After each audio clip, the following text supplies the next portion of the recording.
So now, many times people have wondered and asked questions. What exactly did Africans benefit from colonization?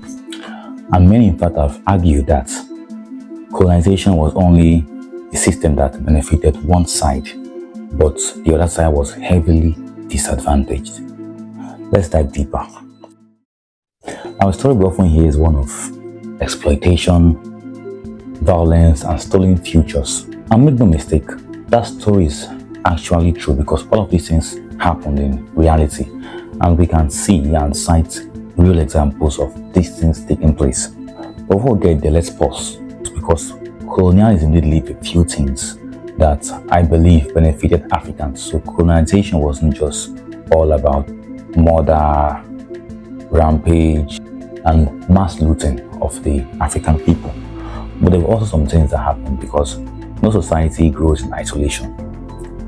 Let's take, for example, the Aboriginal Australian people, though they were not fully isolated because a few of them had contact with Indonesian sailors. But Indonesian sailors themselves were not so advanced, depending on what part you're talking about. So some of the Indonesian sailors were quite maybe primitive on a similar level with the Aboriginal Australians.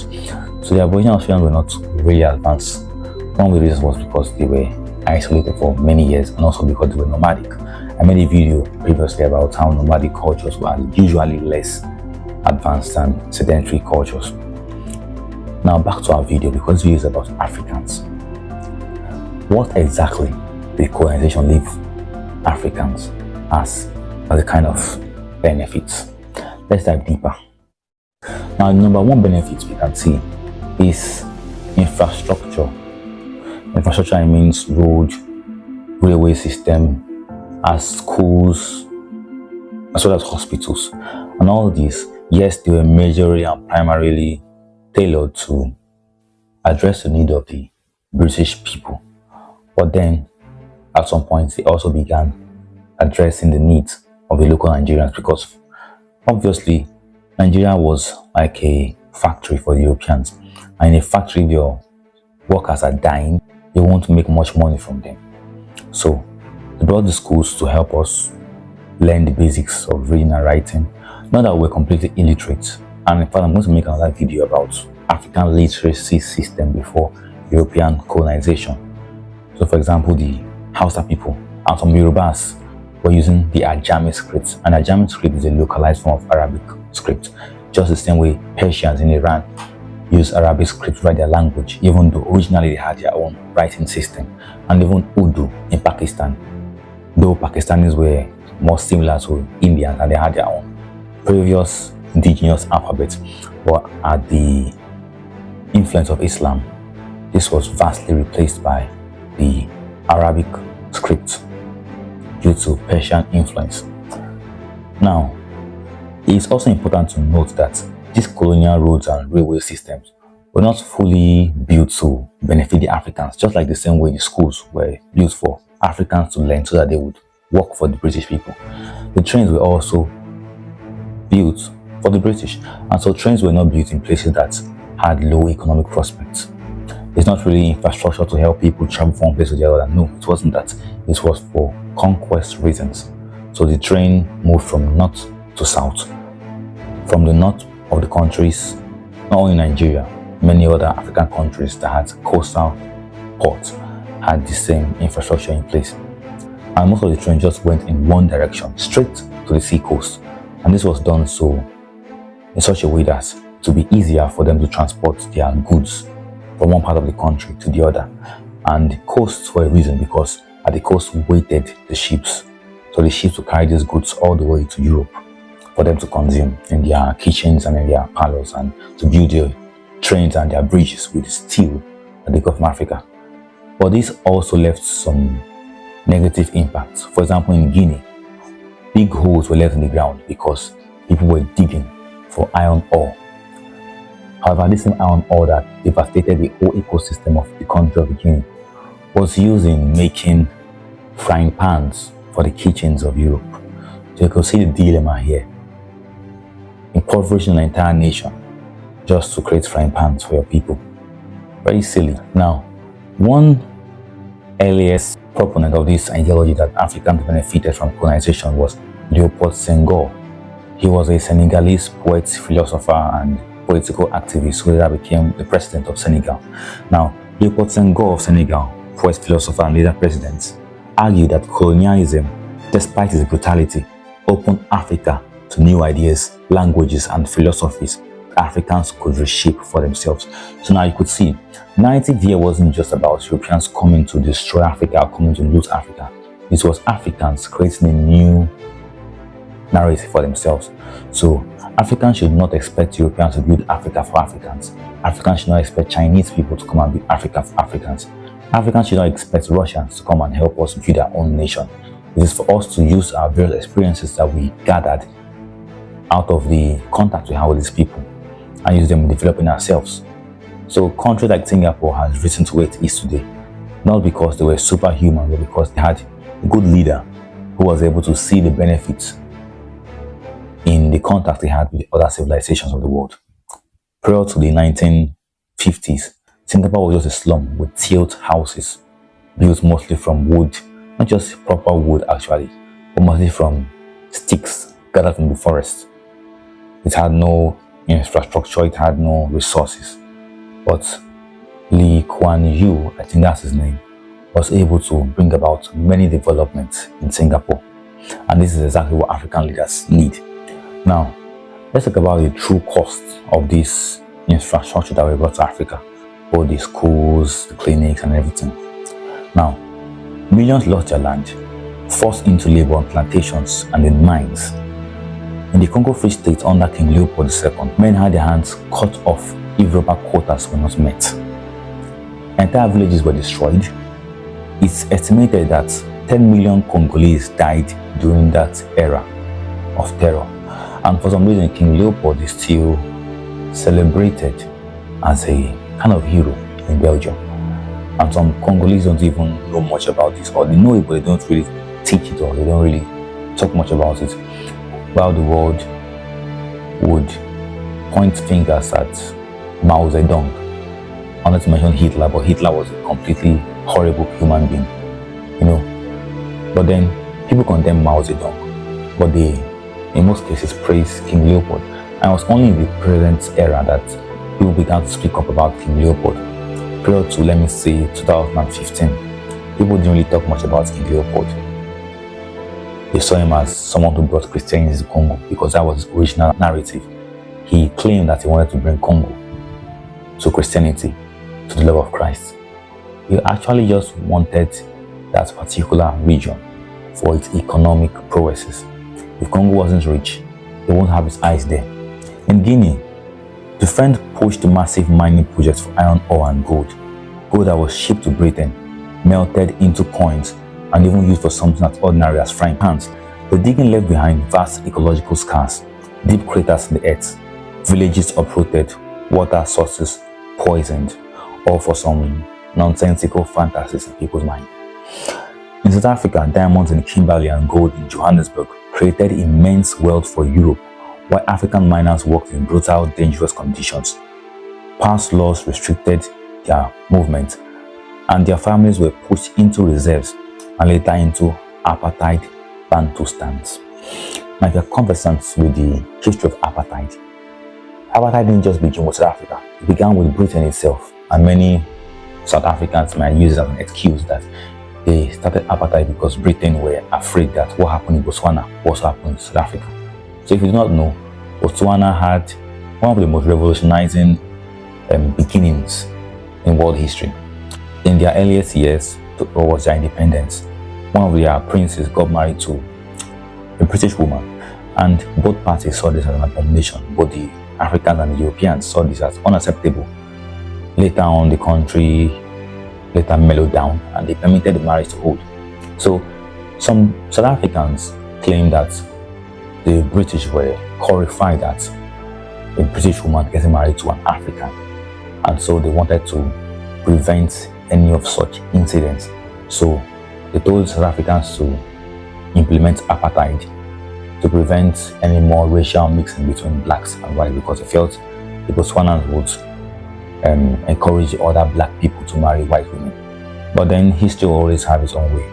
Funny thing is, the white people in South Africa, the men, were the ones even going after the black women later on to impregnate them and give birth to colored children.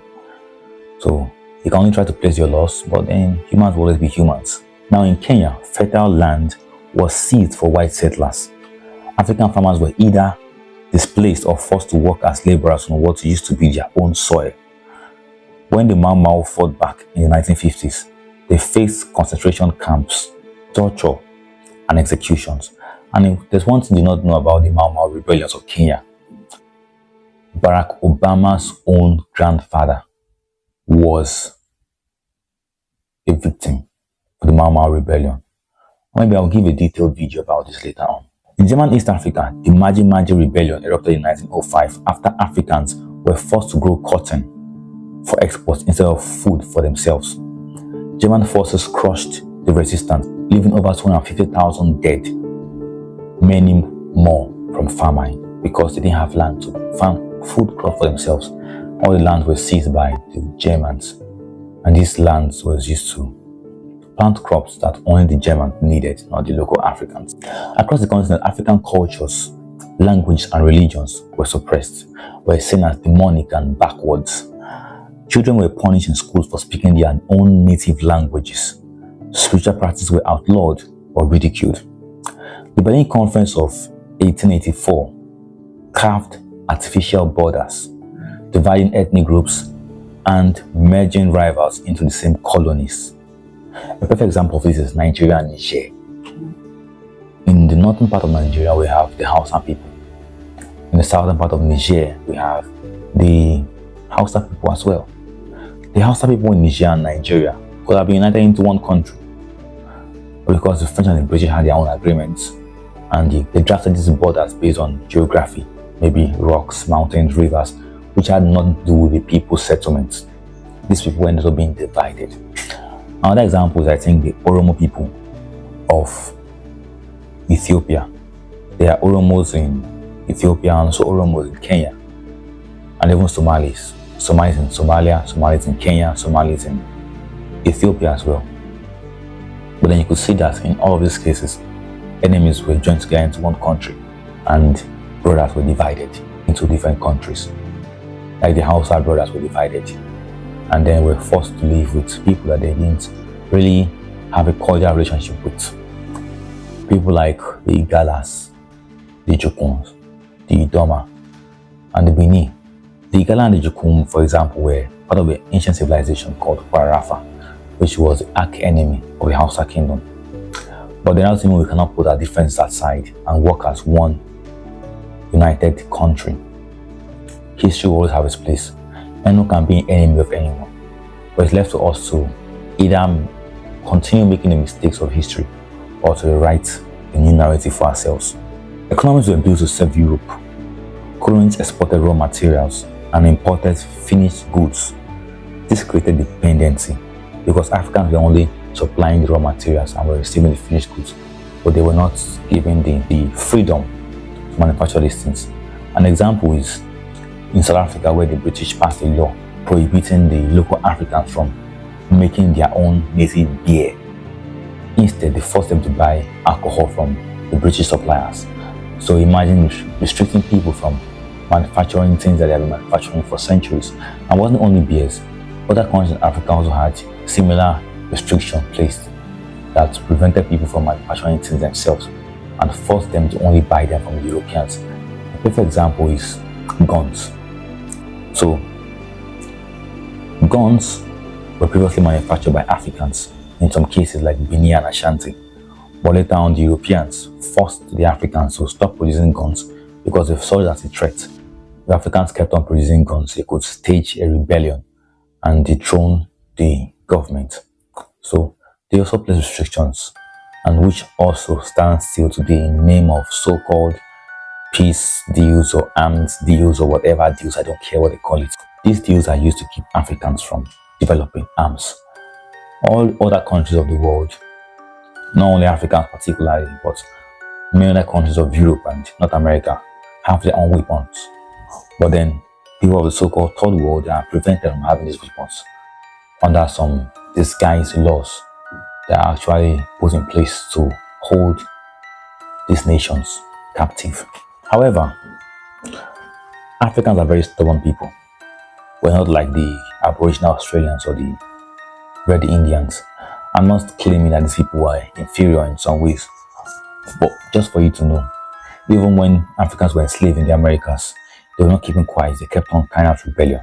And so also it was natural for the Africans in Africa to also be stubborn like they usually are, and for them to stage rebellions, coups, or even fight for their own independence. Countries like Angola, Guinea-Bissau, and Kenya fought for their independence, while countries like Nigeria and Ghana negotiated for their independence. A good example for this is Patrice Lumumba from Congo, modern-day DRC. The first Prime Minister of Congo declared, "We are no longer your monkeys." He warned against neocolonial control and was assassinated within months of independence because of his strong views on Pan-Africanism and the emancipation of Africa. A new chapter begins in the dark and tragic history of the Congo with the return to Leopoldville of deposed Premier Lumumba, following his capture by crack commandos of strongman Colonel Mobutu. Taken to Mobutu's headquarters past a jeering, threatening crowd, Lumumba was impassive at this lowest ebb of his stormy career. Mobutu watched as his troops manhandled Lumumba, but promised the pro-red Lumumba a fair trial on charges of inciting the army to rebellion. Lumumba was removed to an army prison outside the capital, as his supporters in Stanleyville seized control of Oriental province. Thomas Sankara of Burkina Faso renamed his country, which was once known as Upper Volta, to mean land of upright people. He rejected the chains of colonial dependency, called out imperialism, and was killed in a coup. Kwame Nkrumah, the first president of Ghana, declared that political independence was meaningless without economic freedom. His push for Pan-African unity made him a target for Western powers. Even those like Léopold Sédar, who acknowledged colonialism, cultural exchanges, never denied the exploitation of its core. Now, think of the miner in Guinea, digging for gold and never fed his family, but filled British treasuries. The farmer in Kenya, watching his land fenced off for white settlers. The Congolese child, watching his father's hand being chopped off for failing a rubber quota. The Tanzanian mother, forced to grow cotton while her children starved. These were not abstract costs. They were lives destroyed, families broken, land scarred.